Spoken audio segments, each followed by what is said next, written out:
जादुई तोता। एक छोटे से गांव में एक गरीब परिवार रहता था। उस परिवार में रामू और उसकी बीवी सीता उसके बेटे चिंटू के साथ रहते थे।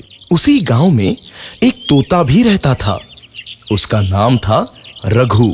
वो किस्मत का धनी था। जहां भी जाता वहां किसी भी चीज की कमी नहीं पड़ती थी। एक दिन रघु उड़ते उड़ते उस गरीब परिवार के घर गया। रघु सोचता है, अरे वाह, लगता है यहाँ आज बहुत अच्छा खाना मिलेगा। मैं पेट भर के खाऊंगा। वो एक कटोरी में रखे अमरूद देखता है। अरे वाह, अमरूद, मुझे तो ये बहुत पसंद है। मैं तो इसे पेट भर के खाऊंगा। रघु तोता अमरूद खाने ही लगता है। तभी सीता रघु को अमरूद खाते देखती है तो गुस्सा हो जाती है और उसे वहां से भगा देती है। भाग यहाँ से, न जाने कहां से आ जाते हैं। मैं तो परेशान हो गई हूं इनसे। सीता के भगाने के बाद रघु चुपचाप से एक कोने में रहता है। धीरे धीरे उस परिवार की बरकत होने लगती है।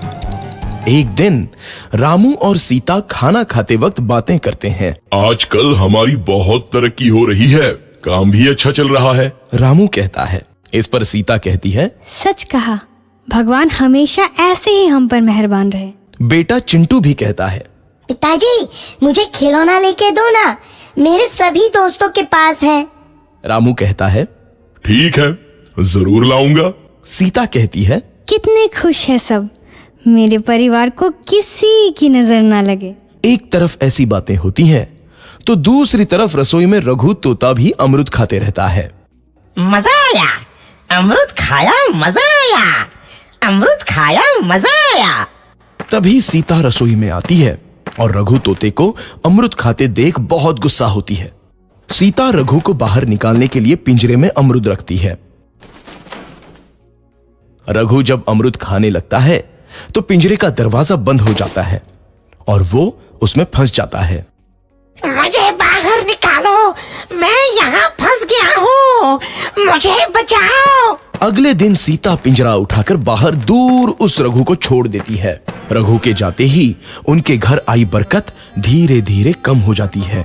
उन्हें बहुत घाटा होता है। सीता कहती है, ये क्या हो रहा है? अचानक इतना कैसे बदल गया?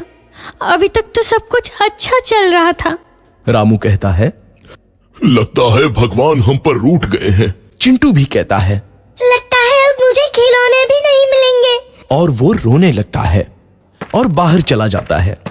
कुछ दिन बाद रघु तोता फिर से उस घर में आता है। वापस आया, मैं वापस आया। अब मैं जमकर अमरूद खाऊंगा। रघु सीधा रसोई घर में चला जाता है और अमरूद खाने लगता है। कुछ देर बाद सीता रसोई में आती है और रघु को देख कहती है, एक तो घर में पहले से इतनी दिक्कत चल रही है और ऊपर से ये तोता मुझे और परेशान कर रहा है। सीता रघु को वहां से भगा देती है। रघु उड़कर किसी कोने में छुप जाता है। कुछ दिन बाद धीरे धीरे उस घर की बरकत वापस आने लगती है। काम भी अच्छे से चलने लगता है। एक रात जब रघु तोता अमरूद खाने जाता है तो पिंजरे में फंस जाता है। ये लोग आखिर चाहते क्या हैं? एक तोते को शांति से अमरूद खाने क्यों नहीं देते? मैं कौन सा चोरी कर रहा हूँ? बस अमरूद ही तो खा रहा हूँ। तभी रामू वहां आता है और पिंजरे में रघु तोते को देख उसे बाहर छोड़ देता है।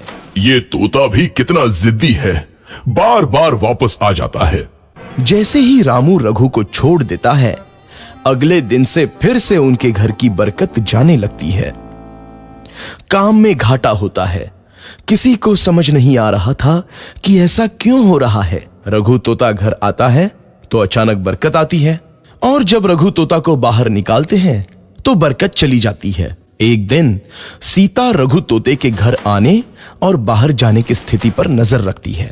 ये तोता जब भी घर आता है तो घर में बरकत आती है और जैसे ही ये घर से बाहर जाता है तो उसी के साथ बरकत भी चली जाती है।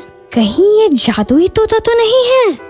अगली बार जब ये तोता घर आएगा तो मैं इसे कहीं नहीं जाने दूंगी।